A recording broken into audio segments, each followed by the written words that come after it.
Hi hello namaste, నేను మీ Priya. Welcome back to Priya's kitchen. ఈరోజు మన వీడియో వచ్చేసి పల్లి అండ్ నువ్వులతో చేసే చిక్కీ అనమాట. సో పల్లీలు అండ్ నువ్వులు వేరువేరు చేసే కంటే రెండు కలిపి ఇలా చిక్కీ చేసుకుంటే చాలా బాగుంటుంది. సో తప్పకుండా ఇలా ట్రై చేయండి. And please do subscribe our Priya's kitchen channel. అప్పటికప్పుడు ఏమైనా తినాలనిపించినా కూడా ఇలా పల్లి చిక్కీ చేసుకొని తినేస్తే చాలా బాగుంటుంది. సో పల్లి నువ్వుల చిక్కీని తయారీ విధానం చూసేద్దాం. ముందుగా మనం ఒక ప్యాన్ తీసుకొని అందులోకి 1 కప్పు వరకు పల్లీలని యాడ్ చేసుకొని ఫ్రై చేసుకోవాలన్నమాట. సో 1 కప్పు పల్లీలకి 1 కప్పు బెల్లం అండ్ ఇంకో 1/2 కప్పు వరకు నువ్వులను కూడా నేను ఫ్రై చేసుకున్నాను. సో ఆ క్లిప్ మిస్ అయింది, సో అందుకే నేను మీకు చూపించట్లేదు. సో మనం 1 కప్పు పల్లీలు అండ్ 1/2 కప్పు నువ్వులకి 1 కప్పు బెల్లం అనేది కరెక్ట్ క్వాంటిటీ అన్నమాట. సో ఈ పల్లీలని చక్కగా వేయించుకొని పొట్టు తీసుకొని పక్కన పెట్టుకోవాలి. సో ఇలా దూరగా వేయించుకోవాలి, మరి మార్చుకోకూడదు. మాడిపోయినా కూడా పల్లి చిక్కీ టేస్ట్ అనేది మారిపోతుంది. సో ఇవన్నీ మనం తీసి పక్కన పెట్టేసుకుందాం.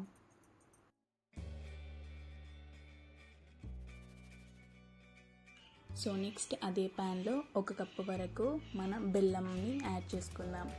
తురిమిన బెల్లంని వేసుకుంటే మనకి పాకం రావడానికి చాలా ఈజీ అయిపోతుంది. సో ఈ బెల్లంలో కూడా కొద్దిగా 1 టీ స్పూన్ అని వాటర్ యాడ్ చేసుకుంటే త్వరగా మెల్ట్ అయ్యే ఛాన్సెస్ ఉంటాయి. సో కొద్దిగా వాటర్ యాడ్ చేసుకొని మనం ఇలా బెల్లం అనేది కరిగించుకోవాలి.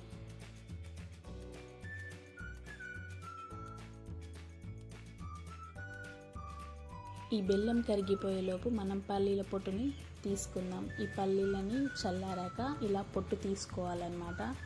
సో ఇవన్నీ ఇలా పొట్టు తీసుకొని మనం ఈ ఒక్కొక్క పల్లి గింజని అనేది రెండుగా మనం విడగొట్టేసేయాలి. పల్లీలు అనేవి రెండుగా చేసుకొని మనం పక్కన పెట్టుకోవాలన్నమాట. ఇలా రెండుగా చేసుకుంటేనే చిక్కీకి చాలా బాగుంటుంది. నెక్స్ట్ మనం బెల్లం చూసారా చక్కగా కరిగిపోయింది. సో ఇలా కరుగుతున్న బెల్లం మనకి పాకం వచ్చిందో లేదో కూడా మనం చెక్ చేసుకోవాలి మధ్యలో. సో నేను ఇలా కొంచెం పాకం అనేది వచ్చే స్టేజ్కి వచ్చిందనమాట. సో ఇలా మనం ఈ టైంలో ఒక్క గిన్నెలో కొద్దిగా వాటర్ తీసుకొని ఆ వాటర్లో మనం ఈ బెల్లం అనేది కొద్దిగా వేసుకొని చూస్తే మనకి పాకం అనేది వచ్చిందో అనేది తెలిసిపోతుంది. సో ఇలా మనం వేసి అలా వాటర్లో విడిచిపెట్టి టన్ను సౌండ్ రావాలి. అలా అయితే పర్ఫెక్ట్ అన్నమాట. సో ఇలా విరిచి చూసినా కూడా విరిగిపోవాలన్నమాట ఆ బెల్లం. అలా విరిగిపోతే కూడా చక్కగా మనకి పాకం అనేది రెడీ అయిపోయింది. ఇలా రెడీ అయిన పాకంలో మీకు నచ్చితే 1 స్పూన్ నెయ్యి లేదా ఆయిల్ యాడ్ చేసుకోండి అండ్ 1 స్పూన్ ఇలాచి కూడా యాడ్ చేసుకోవచ్చు, అది మీ ఇష్టం. నేనైతే ఏం యాడ్ చేయట్లేదు. ఇలా పాకం వచ్చాక నేను ఫ్రై చేసి పెట్టుకున్న పల్లీలని 1 కప్పు పల్లీలని 1/2 కప్పు నువ్వులని కూడా ఇందులోకి యాడ్ చేసుకొని మిక్స్ చేసేసాను. పల్లీలు నువ్వులు ఒకటేసారి వేయకుండా ముందు పల్లీలు వేసుకొని చక్కగా బెల్లం పానకం అనేది పల్లీలకు పట్టే విధంగా ఒకసారి కలుపుకోవాలి. అండ్ పల్లీలకు అంతా కలిసిపోయాక బెల్లం పానకం అనేది ఆ తర్వాత మనం నువ్వులని కూడా వేసుకొని చక్కగా కలిపేసుకోవాలన్నమాట.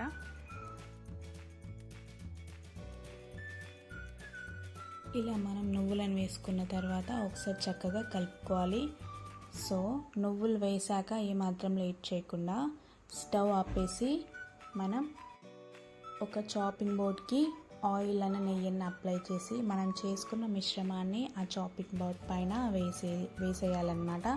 సో నేనైతే చాపింగ్ బోర్డ్ పైన యూస్ చేస్తున్నాను. మీ దగ్గర ఉంటే బటర్ పేపర్ కానీ సిల్వర్ ఫాయిల్ కానీ లేదా స్టీల్ ప్లేట్ కానీ ఏదైనా యూస్ చేసుకోవచ్చు. సో ఇలా వేసుకున్న తర్వాత మనం చపాతీ చేసుకునే లాటికి కూడా కొద్దిగా ఆయిల్ అప్లై చేసుకొని ఇలా తాల్చుకుంటే మనకి ఈవెన్గా స్ప్రెడ్ అవుతుంది అన్నమాట.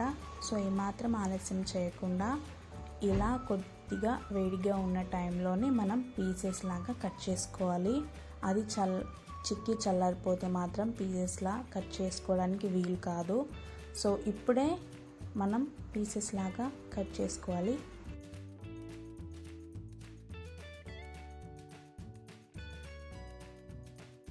ఆల్రెడీ నేను కట్ చేసే టైం వరకే కొంచెం హార్డ్ అయిపోయింది. సో ఏదో విధంగా కొంచెం కొంచెంగా అయినా ట్రై చేసుకుంటూ మొత్తం కట్ చేశాను. సో ఇది మొత్తం పూర్తిగా చల్లారాక మనం డీమోల్డ్ చేసుకోవాలి. సో నైఫ్తో చిన్నగా స్క్రాప్ ఇచ్చామంటే మన పల్లి నువ్వుల చిక్కీ అనేది ఈజీగా చాపింగ్ బోర్డ్ నుంచి సపరేట్ అయిపోతుంది.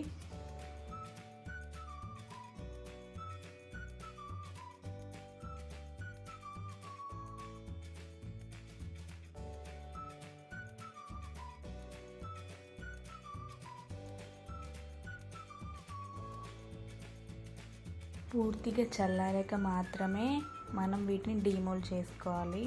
లేకపోతే ఇవి మనం బెల్లం వేసాం కాబట్టి సాగుతుంది. సో అలా సాగకుండా ఉండడానికి పూర్తిగా చల్లారాకనే మనం వీటిని డీమోల్డ్ అనేది చేసుకోవాలి. ఈ పల్లి చిక్కీ అనేది మనం ఇలా విరిచేటప్పుడే మనకి పల్ మన సౌండ్ వస్తుంది కదా. సో అప్పుడే మనకి పర్ఫెక్ట్ చిక్కీ రెడీ అయిందా కాలేదా అని అర్థమైపోయి ఉంటుంది. సో చూసారు కదా, మన పల్లి నువ్వుల చిక్కీ అయితే రెడీ అయిపోయింది. చూసారు కదా, చాలా ఈజీ ప్రాసెస్. బాగా కష్టపడుతూ ఉంటారు. చక్కగా షాప్లో ఉన్న తీరులో ఉంటుంది అన్నమాట. టేస్ట్ అయితే ఒక లెవెల్లో ఉంటుంది, చాలా బాగుంటుంది. నేను క్వాంటిటీ అనేది మళ్ళీ ఒకసారి చెప్తాను. 1 కప్పు పల్లీలు అండ్ అరకప్పు నువ్వులు ప్లస్ 1 కప్పు బెల్లం, అంటే కప్పున్నర క్వాంటిటీకి 1 కప్పు బెల్లం అనేది పర్ఫెక్ట్ క్వాంటిటీ అని నేను చెప్తాను. సో ఇదే మెజర్మెంట్తో మీరు తప్పకుండా ట్రై చేయండి. పర్ఫెక్ట్గా మీకు పల్లి నువ్వుల చిక్కీ అనేది వస్తుంది. మీకు నువ్వులు వేసుకోవడం ఇష్టం లేకపోతే మీరు మొత్తంగా కూడా పల్లీలు వేసుకొని చేసుకోవచ్చు. మీకు పల్లీలు ఇష్టం లేకపోతే మొత్తంగా నువ్వులు కూడా వేసుకొని చేసుకోవచ్చు. So please do like, share, comment and subscribe our Priya's kitchen. And bell icon click చేయడం మాత్రం అస్సలు మర్చిపోకండి, ఎందుకంటే నేను చేసే కొత్త వీడియో అప్డేట్స్ మీ దాకా రీచ్ అవ్వడానికి.